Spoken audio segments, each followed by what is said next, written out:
Okay, so moving on to our main task now, our main activity, we are looking at character description. So let's quickly just go back to our learning intention. So we're analysing character descriptions. Okay, we're commenting on how the author develops the character. We are gathering some examples of some good vocabulary, some imaginative vocabulary, and we are also gathering examples of effective sentence openers, similes, and other techniques that are used. So let's have a look at some together. We can gather a really good idea then, can't we, of what a character description should look like. Now, again, just as with your starter, you should find that there was a sheet that you could use for this part of the lesson. So again, if you haven't got it already, pause the video here and make sure that you have. As it says on the screen now, that sheet or that document is called Example Character Descriptions, okay, and it's on our page. It's on our page for you to have a look at whilst we go through it together.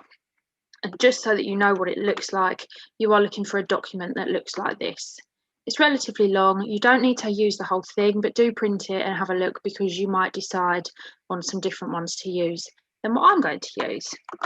Okay, so we're going to have a look together. Now, the first one we're going to look at is from Harry Potter and the Sorcerer's Stone, or the Philosopher's Stone as we know it. And that is, of course, by J.K. Rowling. Okay, so we've got two different descriptions here, and what we're going to think about is whether or not we can find any similes, any repetition, any expanded noun phrases, and any extended sentences that might focus on a single feature. Okay, so before we get started on that, think about what is a simile. What is a simile? What does a simile do? Fantastic. A simile compares, doesn't it? It compares using the words like or as. So a simile is similar to. That's how I always remember. What about repetition? What does that do? Fantastic. It's repeating, isn't it? An expanded noun phrase. Do we know what that is? Can we remember? Fantastic. An expanded noun phrase. We should have a noun, and that noun should be described by at least two adjectives. So you have adjective, adjective, noun. So describing word, thing. And then finally, extended sentences. These are where we use parentheses. So we use a comma to add extra information, or a set of dashes or some brackets to add extra information. So we've got similes, describing something as being similar to something else. We've got repetition, ensuring that we are repeating bits and pieces to make it a bit more effective. Expanded noun phrases, which is adjective, adjective, noun, and extended sentences where we're using parentheses, usually brackets, possibly commas, to add some extra information to our sentences. So let's have a look at J.K. Rowling's description. So we've got, he was a big, beefy man with hardly any neck. Although he did have a very large moustache. Mrs. Dursley was thin and blonde and had nearly twice the usual amount of neck, which came in very useful as she spent much of her time craning over the garden fences, spying on the neighbours. Okay, I've spotted a couple of things there. Have you spotted anything? If you have, what have you spotted? I'm going to underline in the colours that I've given you here. So any similes, he was a big, beefy man with hardly any neck, although he did have a very large moustache. Mrs. Dursley was thin and blonde and had nearly twice the usual amount of neck, which came in very useful as she spent so much of her time craning over garden fences, spying on the neighbours. Can't see anything that's similar to anything else there. What about repetition? Anything that might be repeated. He was a big, beefy man with hardly any neck, although he did have a very large moustache. Mrs. Dursley was thin and blonde and had nearly twice the usual amount of neck, which came in very useful as she spent so much of her time craning over fences, spying on the neighbours. Again, no repetition. Expanded noun phrases, though, I did see one of those. I'm going to just change this to one of those and see whether I can use the correct colour. So, expanded noun phrases. He was a big, beefy man. That's adjective, adjective, noun. Big and beefy being the adjectives, and man being the noun. So I can underline that in green. With hardly any neck, although he did have a very large moustache. Mrs. Dursley was thin and blonde and had nearly twice the usual amount of neck. Now I'm going to underline this part in green as well, because although it doesn't go in the same order, adjective, adjective, noun, it does have a noun, Mrs. Dursley, and it does then follow with two adjectives, thin and blonde. Okay, and I'm actually going to underline the rest of that as well, because it gives us quite a lot of information there. Now, did you spot any extended sentences? Okay, so we're looking for commas here, and there are quite a lot of commas in there. So he was a big, beefy man with hardly any neck, although he did have a very large moustache. Okay, although he did have a very large moustache is an extended part of the sentence. The sentence does make sense without that, and that's why that part is extended. We call that a subordinate clause, because it's the extra bit of information that's not needed for that sentence to make sense. Then we've got Mrs. Dursley was thin and blonde and had nearly twice the usual amount of neck, which came in useful as she spent so much of her time craning over fences, spying on other neighbours. And again, this tells us about her character, doesn't it? But it's extra information that we don't really need. Okay, can you have a look at the next bullet point and see whether you can do that for yourself? And then we will go through it together. You might like to pause the video. Come back to me when you're ready. Fabulous, welcome back. So we've got a giant of a man was standing in the doorway. His face was almost completely hidden by a long, shaggy mane of hair and a wild, tangled beard, but you could make out his eyes glinting like black beetles under all the hair. Similes, so anything that's similar to something else. A giant of a man was standing in the doorway.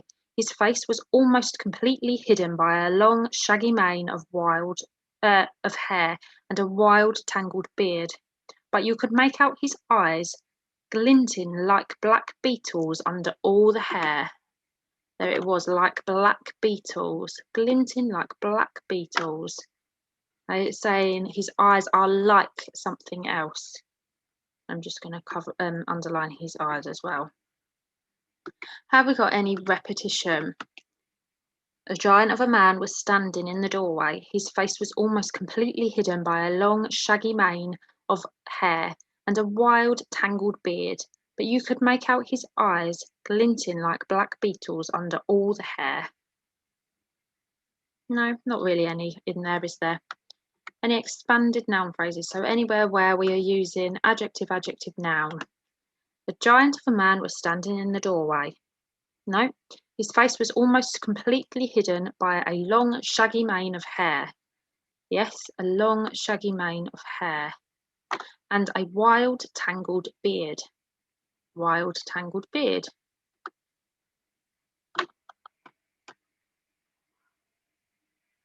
Have we got any extended sentences, any parenthesis? Giant of a man was standing in the doorway. His face was almost completely hidden by a long, shaggy mane of hair and a wild, tangled beard, but you could make out his eyes glinting like black beetles under all the hair. No, I agree. Not really much else in there. Super. Okay, let's move on. So the next one, I literally just went down to the next one, and I think that was the same on your sheet. Yeah, your sheet looks like this. We've just done this Harry Potter one, and we're going to look at the next one here. So again, we're looking for the same things: similes, repetition, expanded noun phrases, and extended sentences. So, where I was big, elbowy, and grating, he was small, graceful, and smooth. He was lauded for his velvet black skin. His hair fell down in black curls, and my head was covered with black steel wool. Yet he loved me. Is there anything there? Any similes? Where I was big, elbowy, and grating, he was small, graceful, and smooth. He was lauded for his velvet black skin. His hair fell down in black curls, and my head was covered with black steel wool. And yet he loved me. No, no similes. Any repetition, anything that is repeated. Where I was big, elbowy, and grating, he was small, graceful, and smooth. He was lauded for his velvet black skin. His hair fell down in black curls, and my head was covered with black steel wool, and yet he loved me. No. What about expanded noun phrases? Where I was big, elbowy, and grating. Yeah, the me, I would be, so we've got one there. He was small, graceful, and smooth. So again, that gives us another one. He was lauded for his velvet black skin. Velvet black skin, that's the third one. His hair fell down in black curls. Did we count that one? Black and curls. Not sure about that one. And my head was covered with black steel wool. Yet he loved me. Okay, and then we've got extended sentences, any parenthesis in there. Again, nothing that's particularly obvious. Okay, so again, just as we did last time, can you have a look at the second bullet point and do the same? So her hair was a rich black that would have peeled like a plum if snagged. But then no one would have thought of getting close enough to Mrs. Flowers to ruffle her dress, let alone snag her skin. She didn't encourage familiarity. She wore gloves too. So pause the video, have a look, and decide what you think. Super, welcome back. So let's have a little look for some similes first of all. Anything that compares something to something else. So her skin was a rich black that would have peeled like a plum if snagged. Super, peeled like a plum. But then no one would have thought of getting close enough to Mrs. Flowers to ruffle her dress, let alone snag her skin. She didn't encourage familiarity. She wore gloves too. No more similes in there. What about repetition? Her skin was a rich black that would have peeled like a plum if snagged. But then no one would have thought of getting close enough to Mrs. Flowers to ruffle her dress, let alone snag her skin. She didn't encourage familiarity. She wore gloves too. No repetition. Haven't seen any repetition in any of these really, have we? Okay, expanded noun phrases. Her skin was a rich black that would have peeled like a plum if snagged. We could have her skin was rich black. But then no one would have thought of getting close enough to Mrs. Flowers to ruffle her dress, let alone snag her skin. Oh, I didn't mean to do that. She didn't encourage familiarity. She wore gloves too. Can't say any more in there. Please do correct me if you've seen some that I've not spotted. And finally, let's have a little look for some extended sentences. So we're looking for comma and then some extra bits of information. So her skin was a rich black that would have peeled like a plum if snagged. But then no one would have thought of getting close enough to Mrs. Flowers to ruffle her dress, let alone snag her skin. Absolutely, you're right. This bit here, if it wasn't there, that would still make sense. So this is our extended part. She didn't encourage familiarity. She wore gloves too. Hopefully you found the same ones that I did. If you did find more, please do feel free to let me know. That's absolutely fine. Now, what I would like you to do is just to choose one more of those. Let me just move myself out of the way. One more of those descriptions from your sheet. I know you had quite a few there. And just go through exactly the same as we did together. So just for one more, and then we can move on again. So pause the video here, go through one more, just have a practice at finding any of those things: similes, repetition, expanded noun phrases, extended sentences. And those extended sentences should focus on one thing about that character. Pause the video and off you go. Okay, so as I said to you, we have got a new topic this term. Our topic is actually called Time Traveller, but our book for this term is The Lion, the Witch and the Wardrobe. Now, I know that there is a film that goes alongside this, but I would be very, very appreciative if you could try to refrain from watching the video just yet. I know some of you are really keen to do so, and I know you do that to get yourself a little bit ahead in the story and so that you know what's going on, but sometimes the film can be very different to the book, so I'd appreciate, by all means, watch it when we're finished for the term, but if you could refrain from doing that whilst we are learning about The Lion, the Witch and the Wardrobe, I'd be very, very happy. So we're going to read through the story. Chapter 1 I'm just going to read and you can listen, and then Chapter 2, I have uploaded the part that we need onto the website so you can follow along with me when we get there. So let's listen to Chapter 1. Chapter 1 is called Lucy Looks Into a Wardrobe. Once there were 4 children whose names were Peter, Susan, Edmund and Lucy. This story is about something that happened to them when they were sent away from London during the war because of the air raids. They were sent to the house of an old professor who lived in the heart of the country, 10 miles from the nearest railway station and 2 miles from the nearest post office. He had no wife and he lived in a large house with a housekeeper called Mrs. Macready, and 3 servants. Their names were Ivy, Margaret and Betty, but they do not come into the story much. He himself was a very old man with shaggy white hair, which grew over most of his face as well as on his head, and they liked him almost at once. But on the first evening when he came out to meet them at the front door, he was so odd-looking that Lucy, who was the youngest, was a little afraid of him, and Edmund, who was the next youngest, wanted to laugh and had to keep on pretending he was blowing his nose to hide it. As soon as they had said good night to the professor and gone upstairs on the first night, the boys came into the girls' room and they all talked it over.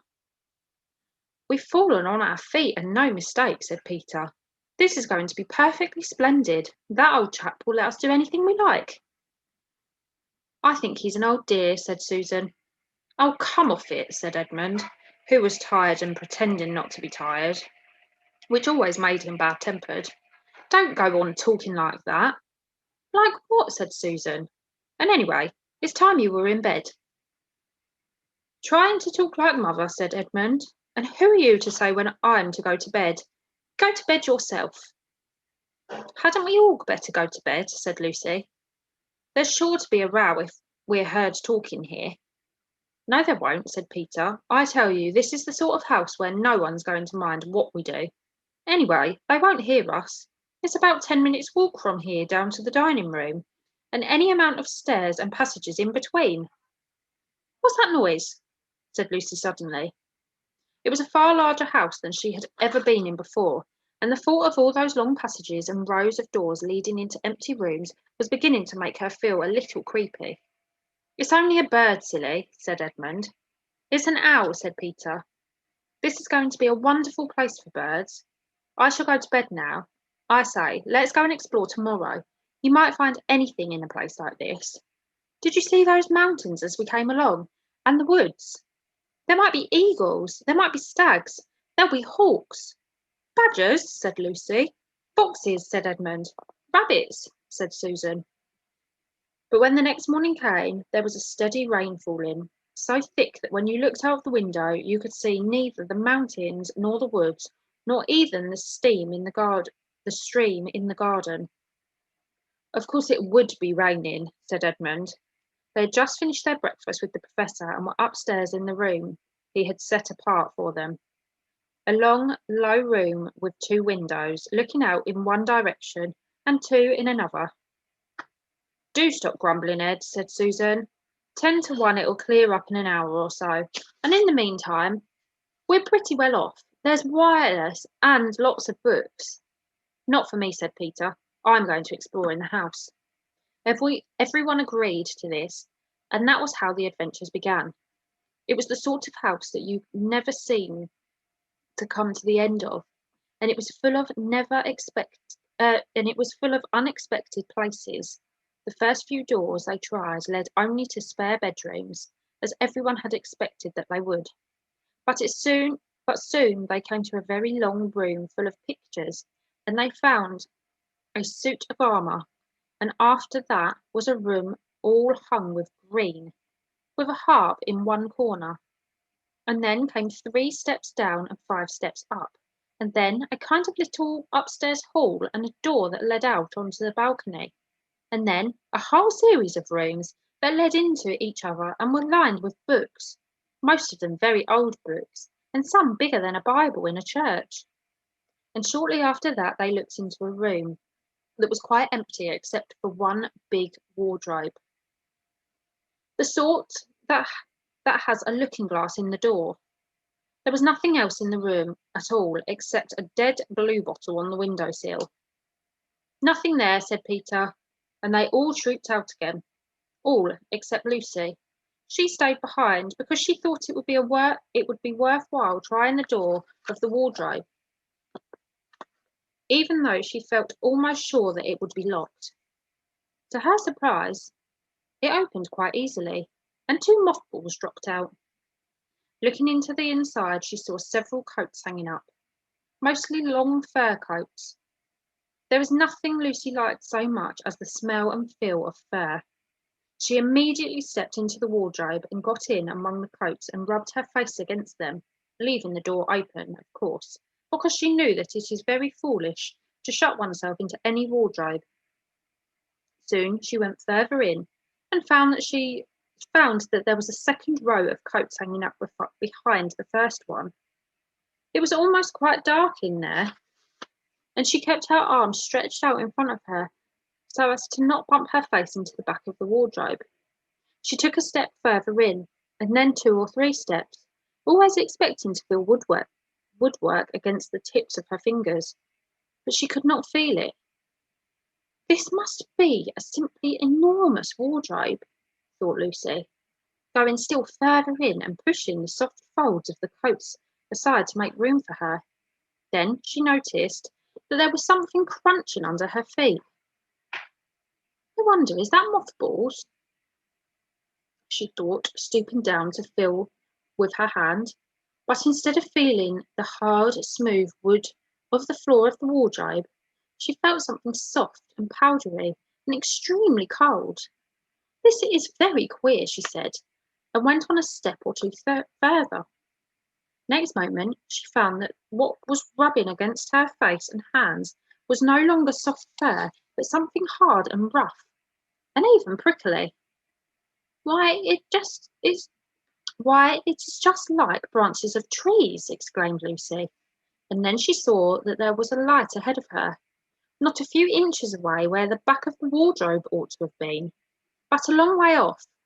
Something cold and soft was falling on her. A moment later, she found that she was standing in the middle of a wood at night time with snow under her feet and snowflakes falling through the air. Lucy felt a little frightened, but she felt very inquisitive and excited as well. She looked back over her shoulder, and there, between the dark tree trunks, she could still see the open doorway of the wardrobe and even catch a glimpse of the empty room from which she had set out. She had, of course, left the door open, for she knew that it was a very silly thing to shut oneself in a wardrobe.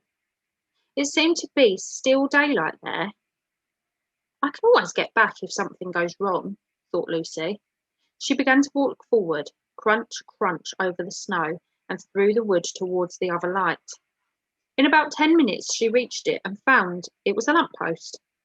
As she stood looking at it, wondering why there was a lamppost in the middle of a wood, and wondering what to do next, she heard a pitter-patter of feet coming towards her, and soon after that a very strange person stepped out from among the trees into the light of the lamppost.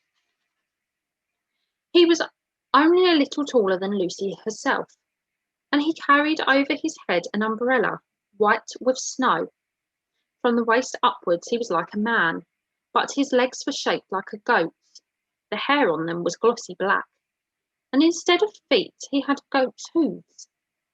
He also had a tail, but Lucy didn't notice this at first because it was neatly caught up over the arm that held the umbrella, so as to keep it from trailing in the snow. He had a red woolen muffler round his neck, and his skin was rather reddish too. He had a strange but pleasant little face, with a short pointed beard and curly hair, and out of the hair there stuck 2 horns, one on each side of his forehead. One of his hands, as I have said, held the umbrella. In the other hand he carried several brown paper parcels. What with the parcels and the snow, it looked just as if he had been doing his Christmas shopping. He was a fawn, and when he saw Lucy, he gave her such a start of surprise that he dropped his parcels. "Goodness gracious me!" exclaimed the fawn. Okay, so now for chapter 2. Chapter 2 is called What Lucy Found There. There is a PDF file for part of chapter 2, the part of chapter 2 that we're going to read. If you want to read along with me, then do. You might like to listen twice. We are looking for some information about Mr. Tumnus, who is the fawn. We're looking for his physical appearance, his personality, his movement, and his gestures. So, yeah, listen twice if you need to, or follow along with me, and you can underline or jot things down as you need to. Obviously, at the end of chapter 1 gave us the best part of his appearance, so you might like to listen to the end of that first. Anyway. So yeah, chapter 2, what Lucy found there. "Good evening," said Lucy, but the fawn was so busy picking up his parcels that at first it did not reply. When it had finished, it made her a little bow. Good evening," said the fawn. "Excuse me, I don't want to be inquisitive, but should I be right in thinking that you are a daughter of Eve?" "My name's Lucy," said she, not quite understanding him. "But you are, forgive me, you are what they call a girl," said the fawn. "Of course I'm a girl," said Lucy. "You are in fact a human?" "Of course I'm a human," said Lucy, still a little puzzled. "But to be sure," said the fawn. "No, sorry. To be sure, said the fawn. "How stupid of me. But I've never seen a son of Adam or a daughter of Eve before. I am delighted. That is to say," and then it stopped, as if it had been going to say something it had not intended, but had remembered in time. Delighted," he went on. "Allow me to introduce myself. My name is Tumnus." "I'm very pleased to meet you, Mr. Tumnus," said Lucy. "And may I ask, O Lucy, daughter of Eve," said Mr. Tumnus, "how you have come into Narnia?" "Narnia? What's that?" said Lucy. "This is the land of Narnia," said the fawn. "Where we are now, all that lies between the lamppost and the great castle of Cair Paravel on the eastern sea. And you have come from the wild woods of the west?" I got in through the wardrobe in the spare room," said Lucy. "Ah," said Mr. Tumnus in a rather melancholy voice. "If only I had worked harder at geography when I was a little fawn, I should no doubt know all about these strange countries. It is too late now." "But they aren't countries at all," said Lucy, almost laughing. "It's only just back there. At least, I'm not sure. It is summer there." "Meanwhile," said Mr. Tumnus, "it is winter in Narnia, and has been for ever so long, and we shall both catch a cold if we stand here talking in the snow. Daughter of Eve from the land of Spare where eternal summer reigns around the bright city of Wardrobe, how would it be if you came and had tea with me?" "Thank you very much, Mr. Tumnus," said Lucy, "but I was wondering whether I ought to be getting back." "It's only just round the corner," said the Fawn, "and there'll be a roaring fire, and toast, and sardines, and cake." "Well, it's very kind of you," said Lucy, "but I shan't be able to stay long." "If you will take my arm, Daughter of Eve," said Mr. Tumnus, "I shall be able to hold the umbrella over both of us."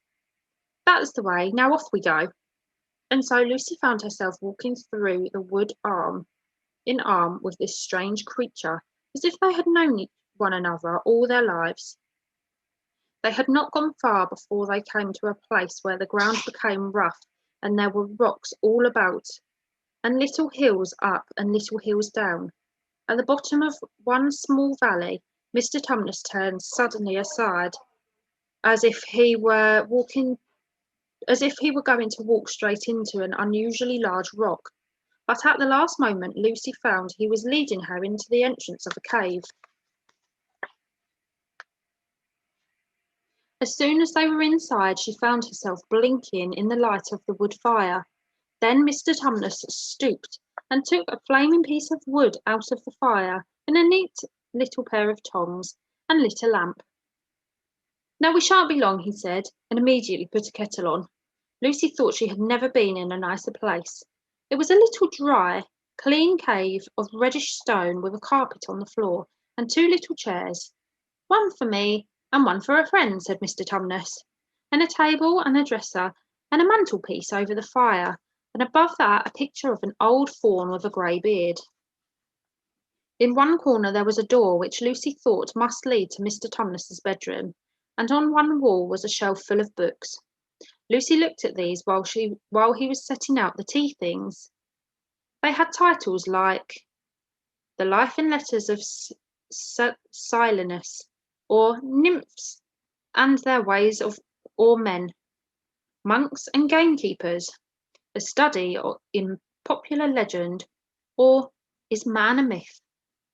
"Now, Daughter of Eve," said the Fawn, and really it was a wonderful tea. There was a nice brown egg, lightly boiled, for each of them, and then sardines on toast, and then buttered toast, and then toast with honey, and then sugar-topped cake. And when Lucy was tired of eating, the Fawn began to talk. He had wonderful tales to tell of life in the forest. He told about the midnight dances and how the nymphs who lived in the wells and the dryads who lived in the trees came out to dance with the fawns, about how long hunting parties after the milk-white stag who could give you wishes if you caught him, about feasting and treasure-seeking with the wild red dwarfs in deep mines and caverns far beneath the forest floor, and then about summer when the woods were green and the old Silenus on his fat donkey would come to visit them, and sometimes Bacchus himself, and then the streams would run with wine instead of water, and the whole forest would give itself to jollification for weeks on end. "Not that it isn't always winter now," he added gloomily. Then, to cheer himself up, he took out from its case on the dresser a strange little flute that looked as if it were made from straw, and began to play. And the tune he played made Lucy want to cry and laugh and dance and go to sleep all at the same time. It must have been hours later when she shook herself and said, "Oh, Mr. Tumnus, I'm so sorry to stop you, and I do love that tune, but really I must go home. I only meant to stay for a few minutes." "It's no good now, you know," said the Fawn. laying down its flute and shaking its head at her very sorrowfully. No good, said Lucy, jumping up and feeling rather frightened. What do you mean? I've got to go home at once. The others will be wondering what has happened to me. But a moment later she asked, Mr. Tumnus, whatever is the matter? For the fawn's brown eyes had filled with tears, and then the tears began trickling down its cheeks, and soon they were running off the end of its nose, and at last it covered its face with its hands and began to howl. Mr. Tumnus, said Lucy in great distress. Don't. What is the matter? Aren't you well? Dear Mr. Tumnus, do tell me what is wrong. But the fawn continued sobbing as if his heart would break, and even when Lucy went over and put her arms around him and lent him her handkerchief, he did not stop. He merely took the handkerchief and kept using it, wringing it out with both hands whenever it got too wet to be any more use, so that presently Lucy was standing in a damp patch. Mr. Tumnus, bawled Lucy in his ear, shaking him, do stop it at once. You ought to be ashamed of yourself, a great big fawn like you. What on earth are you crying about? Oh, sobbed Mr. Tumnus. I'm crying because I'm such a bad fawn. I don't think you're a bad fawn at all, said Lucy. I think you are a very good fawn. You are the nicest fawn I've ever met. Oh, you wouldn't say that if you knew, replied Mr. Tumnus between his sobs. No, I'm a bad fawn. I don't suppose there ever was a worse fawn since the beginning of the world. But what have you done? asked Lucy. My old father now, said Mr. Tumnus. That's his picture over the mantelpiece. He would never have done a thing like this. A thing like what? said Lucy. Like what I've done, said the fawn. Taken service under the White Witch. That's what I am. I am in the pay of the White Witch. The White Witch? Who is she? Why, it is she who has got all Narnia under her thumb. It's she who makes it always winter and never Christmas. Think of that. How awful, said Lucy. But what does she pay for you? What does she pay you for? That's the worst of it, said Mr. Tumnus with a deep groan. I am a kidnapper for her. That's what I am. Look at me, daughter of Eve. Would you believe that I am the sort of fawn to meet with poor innocent children in the wood, one that had never done me any harm, and pretend to be friendly with it, and invite it home to my cave, all for the sake of lulling it to sleep, and then handing it over to the White Witch? No, said Lucy, I'm sure you wouldn't do anything of the sort. But I have, said the fawn. Well, said Lucy rather slowly, for she wanted to be truthful and yet not be too hard on him. Well, that was pretty bad, but you're so sorry for it that I'm sure you will never do it again. Daughter of Eve, don't you understand? Said the fawn. It isn't something I have done. I'm doing it now, this very moment. What do you mean? Cried Lucy, turning very white. You are the child, Mr. Tumnus said. I had orders from the White Witch that if ever I saw a son of Adam or a daughter of Eve in the wood, I was to catch them and hand them over to her. And you are the first I have ever met, and I have pretended to be your friend and asked you to tea, and all the time I've been meaning to wait till you were asleep and then go and tell her. Oh, but you won't, Mr. Tumnus, said Lucy. You won't, will you? Indeed, you really mustn't. And if I don't, said he, beginning to cry again, she's sure to find out, and she'll have my tail cut off, and my horns sawn off, and my beard plucked out, and she'll wave her wand over my beautiful cloven hooves, and turn them into horrid solid hooves, like a wretched horse's. And if she's extra and especially angry, she'll turn me into stone, and I shall be only a statue of a fawn in her horrible house until the 4 thrones at Cair Paravel are filled, and goodness knows when that will happen, or whether it will ever happen at all. I'm very sorry, Mr. Tumnus, said Lucy, but please let me go home. Of course I will, said the fawn. Of course. I've got to. I see that now. I hadn't known what humans were like before I met you. Of course, I can't give you up to the witch, not now that I know you. But we must be off at once. I'll see you back at the lamppost. I'll see you back to the lamppost, sorry. I suppose you can find your own way from there, back to spare at Wardrobe. I'm sure I can, said Lucy. We must go as quietly as we can, said Mr. Tumnus. The whole wood is full of her spies. Even some of the trees are on her side. Okay, so now we've listened to the story, you need to have a little look and see whether you can find anything that relates to Mr. Tumnus's physical appearance, personality, movement, gestures, and any language that you think is imaginative and useful. Okay, now what I have done is I have also uploaded the last page of chapter 1, which gives us the main idea of his appearance. So where it says he's only a little taller than Lucy herself, and he carried an umbrella over his head. Okay, so it goes on and it says that he is shaped a bit like a goat. Okay, now actually you can see that in this picture, can't you? So that's what your task is going to be all about. So you're going to have a picture and you are going to start to annotate the picture with all of these things. So the things that you can find about his appearance, about his personality. So what is he like as a character? Okay, he comes across to start with quite kind, doesn't he? And like a caring character, but actually he's quite a cowardly character. We find out a little bit later, don't we? Because he is almost like a servant to the White Witch. So those are some of the things that you can pop on there as well.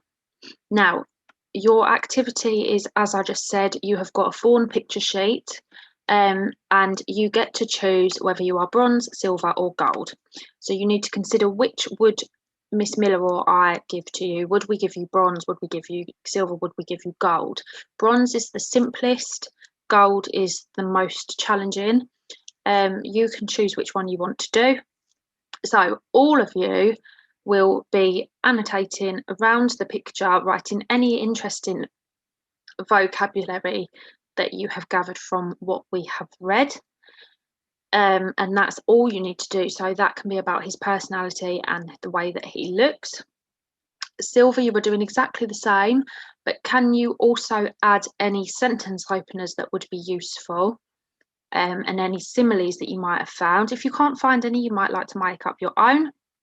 And then gold, the same as bronze and silver. So you're doing both of, like, you're doing all of what silver is doing, but you've also got an added bonus, and you can see that there. So you are also deciding on any repetition that you could add for effect. Okay, so what could you focus on to repeat? Maybe you repeat the fact that he has like legs like a goat, or something about the hair on the legs. And you also need to think about extended sentences. So can you add any parenthesis? If so, add that to your drawing. Okay, so bronze, you are just writing anything that can describe the Thorn, so describing Mr. Tumnus. Silver, you are describing, and you are also adding possible sentence openers and similes. And gold, you are doing all of the above, plus you are deciding on some repetition, and you are also thinking about some extended sentences for description, so some parentheses. Okay, hopefully that makes sense. Please only choose one sheet. There is a sheet for bronze, a sheet for silver, a sheet for gold. Do not do them all. Okay, they're all the same, but with your given activity written at the top. So just choose one. Okay, and I look forward to hearing all about it. And I'm not the one that's at the end of the emails this week, but Miss Miller and I will discuss, and hopefully you come up with some really fantastic things. So I look forward to seeing them, and we will be using this for tomorrow's lesson, so please do make sure you keep it safe. And if you are in school tomorrow for Tuesday, then do bring it with you, because it will come in handy for you for tomorrow's lesson. Okay, and I will see you later. Bye guys.